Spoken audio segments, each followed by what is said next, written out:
अस्सलामु अलैकुम वरहमतुल्लाहि वबरकातुहू। जिन हज़रात ने चैनल को सब्सक्राइब नहीं किया तो सब्सक्राइब करके बेल भी लाजमी दबाया करें ताकि फ़ौरन पता चल सके कौन सा वजीफ़ा आ चुका है और फिर बाद में आप लोग आराम से देख सकें। जज़ाकल्लाहु खैर। बिस्मिल्लाहिर्रहमानिर्रहीम नहमदुहु व नुसल्लिमु अला रसूलिहिल करीम अम्मा बाद। मेरे दोस्तों, बुजुर्गों, बहनों, भाइयों, अस्सलामु अलैकुम वरहमतुल्लाहि वबरकातुहू। उम्मीद करता हूँ आप तमाम लोग अल्लाह की रहमत और फजल से जहाँ भी होंगे, जिस हाल में होंगे, खैर आफियत से होंगे। ये मेरी एक बहन है, मेरे ख्याल से उन्होंने सोराइसिस के हवाले से मुझसे पूछा था, तो आज की वीडियो सोराइसिस के हवाले से बतौर ख़ास है। और अगर किसी को सोराइसिस के अलावा एक्जिमा है, बहुत सी लड़कियां मुझसे पूछती हैं हजरत एक्नी के वाले से, पिंपल के वाले से कोई अमल बता दें, कोई टोटका बता दें, तो मैंने ऑलरेडी चैनल पर बताया भी है। लेकिन आज ये जो अमल है ये लड़कियां एक्नी के वाले से भी कर सकती हैं, पिंपल के वाले से भी, या जिस्म पर किसी भी किस्म की अगर एलर्जी आपकी जिस्म पर मौजूद है, या अगर कोई दाने हैं, या जिस्म पर बाज़ औक़ात ऐसा होता है कोई ऐसा मर्ज लाहिक हो जाता है जो बिल्कुल नायाब होता है और डॉक्टरों की शनाख्त से बाहर हो जाता है, वो शनाख्त नहीं कर पाते, तो इंशाअल्लाह सुम्मा इंशाअल्लाह ये जो आज का अमल आपको पूरा प्रैक्टिकल में करके दिखाऊंगा। अगर आप ये अमल मुसलसल 21 दिन कर लें तो मेरे हजरत क्या फरमाते हैं, ये मैंने ब्रैकेट में लिखा है। ये जो मेरे हजरत ने फरमाया है ना, ये किसी अमल के, हर एक के अमल के बारे में नहीं फरमाते, बल्कि जो खास अमल होता है ना उसी के बारे में ये जुमले अदा करते हैं। तो मेरे हजरत ने क्या फरमाया कि इंशाअल्लाह इस अमल के बाद जिस्म पर मौजूद अगर किसी भी किस्म की, चेहरे पे, पाँव पे, कमर पे, पेट पे, पाँव पर, जहां जहां आप समझ सकते हैं जिस्म पर एलर्जी होगी, मेरे हजरत फरमाते हैं इस अमल को करने के बाद डॉक्टर के पास जाने की नौबत नहीं आएगी इंशाअल्लाह। तो आज का अमल पूरा का पूरा प्रैक्टिकल है, तो आप इसको अच्छी तरह से देखिएगा, इसको समझिएगा, ठीक है। इंशाअल्लाह आप लोगों को ये अमल बहुत पसंद आएगा, और पसंद आने पर आप सब ये को याद रखिएगा, आपने दिल से लाइक भी करना है, कमेंट में हमें अपनी राय से आगाह करना है। अच्छा, एक छोटी सी बात अर्ज करना चाहूंगा। बहुत से लोग कहते हैं हजरत आपके वज़ाइफ हमें मोबाइल पे नहीं मिल पाते टाइम पर, तो उसके कोई तरीकाकार बताते हैं। देखिए, आप लोगों ने ये सब्सक्राइब का बटन दबाया होता है, ये बेल का नहीं दबाया होता। ये सब्सक्राइब के बाद बेल नहीं दबाएंगे तो उसका कुछ फायदा नहीं है, कोई नोटिफिकेशन नहीं मिलने वाली। तो ये बेल दबा दें, इंशाअल्लाह हर वजीफे की अपडेट आपको मिल जाएगी। तो अब चलते हैं अमल की तरफ। अच्छा जी, ये देख लें आप लोग, ये मैंने कलौंजी ली है। ये कलौंजी एक पाव नहीं है, ये आप लोगों ने एक पाव कलौंजी लेनी है, ठीक है। ये मैंने थोड़ी सी बतौर नमूना जो है, ये आपके सामने पेस्ट बनाने के लिए मैंने थोड़ी सी कलौंजी ली है, लेकिन आप लोगों ने एक पाव कलौंजी लेनी है। और इसी के साथ सरसों का तेल, ठीक है, ये आपको मार्केट से मिल जाएगा, मस्टर्ड ऑयल इसको इंग्लिश में कहते हैं, ये भी एक पाव लेना है। लेकिन मैं भी ये जो हस्बे ज़रूरत यहाँ पर मैं डालूंगा सिर्फ पेस्ट बनाने के लिए। दोनों आपने एक एक पाव लेकर दोनों को मिक्स करना है। अब मैं आपको इसका पेस्ट बना के दिखाता हूँ, ठीक है।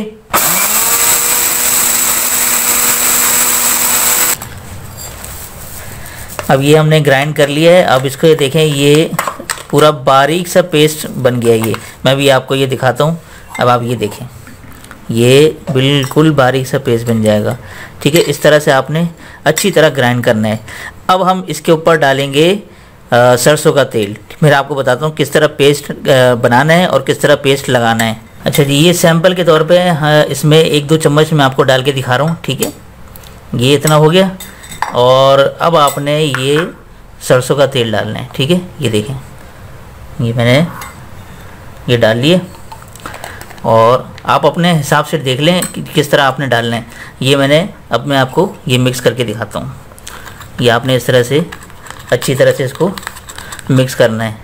ये तेल थोड़ा सा ज़्यादा डल गया है, इसमें मैं थोड़ी सी कलौंजी और ऐड करता हूँ। अच्छा जी, ये कलौंजी मैंने ऊपर से थोड़ी सी और ऐड की है। अब मैं इसका थिक सा पेस्ट बनाना है, बिल्कुल, ठीक है। पतला पतला भी ना हो, ना ज़्यादा गाढ़ा हो, बिल्कुल दरमियाना सा हो। ये देखें आप, ये इस तरह का ये पेस्ट बन जाएगा, ठीक है। अच्छा जी, अब ये पेस्ट बन गया। अब इस पेस्ट पर पढ़ना क्या है ये ज़रा सुन लें। अब आपने सबसे पहले सूरह फातिहा पढ़नी है 1 मरतबा, लेकिन किस तरह पढ़नी है ये तरीका ज़रा आप स्क्रीन पर नोट कर लें। ये है शुरू में बिस्मिल्लाहिर्रहमानिर्रहीम। आपने बिस्मिल्लाहिर्रहमानिर्रहीम को अलहम्द से मिलाकर पढ़ना है, यानी यूँ पढ़ना है बिस्मिल्लाहिर्रहमानिर्रहीम अल्हम्दुलिल्लाहि रब्बिल आलमीन। मीम को लाम से मिलाकर इस तरह सूरह फातिहा 1 मरतबा पढ़नी है, ठीक है। अब उसके बाद आपने 101 मरतबा, ये 100 भी ना हो और 102 भी ना हो, बिल्कुल एग्जैक्ट नंबर होना चाहिए।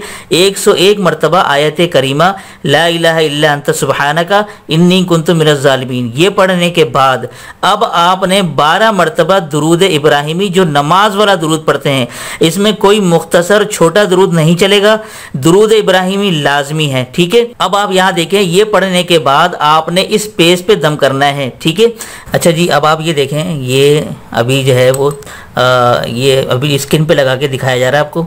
इस तरह से आपने लगाना है, जहाँ जहाँ आपके दाने हैं, स्किन का कोई भी अगर मसला है, चाहे वो सोराइसिस हो, ख़ास तौर पर ये मेरी एक बहन है जिन्होंने सोराइसिस के हवाले से मसला पूछा था, ये उनके लिए ख़ास तौर पर बता रहा हूँ। अच्छा, ये देख लें, ये इस तरह से लगाया गया है पेस्ट। ठीक है, थोड़ा सा हमने ये देखें, यूँ करके आपने ये लेना है और इस तरह से मलना है।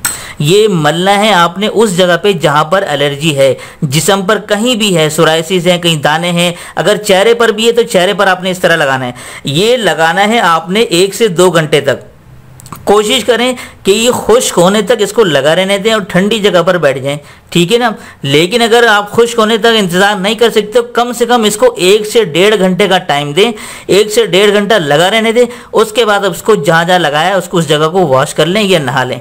ये आपने करना है मुसलसल, स्क्रीन पे देख लें, 21 दिन लगातार ये अमल कर लें, इंशाअल्लाह सुम्मा इंशाअल्लाह। मेरे हजरत फरमाते हैं, यकीन कामिल से जिसने भी अमल किया है उसकी जिस्म की सारी एलर्जी, सारी कोई बीमारी, कोई भी दाना उसके जिस्म पर नहीं रहता और जिस्म बिल्कुल साफ, शफाफ और नरम मुलायम हो जाता है। इतना ज़बरदस्त मुजर्रब अमल बता रहा हूँ, तो इंशाअल्लाह मैं उम्मीद करता हूँ आप तमाम लोग इस बाबरकत और मुजर्रब अमल से ज़रूर फ़ायदा उठाएंगे और मैं उम्मीद करता हूँ आप तमाम लोगों को इंशाअल्लाह इस अमल से ज़रूर ब शिफा मिलेगी। तो उम्मीद करता हूँ आज की वीडियो आपको पसंद आई होगी। वीडियो पसंद आने पर उम्मीद करता हूँ आप लोग दिल खोल के लाइक भी करेंगे। ठीक है, मेरी मेहनत को सराहेंगे भी और कमेंट्स में अपनी दुआओं का इजहार भी ज़रूर करेंगे। तो दीजिए मुझे इजाज़त, तब तक अपना और अपनों का ढेर सारा ख्याल रखें, पड़ोसी के हक़ूक़ का ख़ास ख्याल रखें और मुझे अपनी ख़ास दुआओं में ज़रूर शामिल रखिएगा। अस्सलामु अलैकुम व रहमतुल्लाहि व बरकातुहू।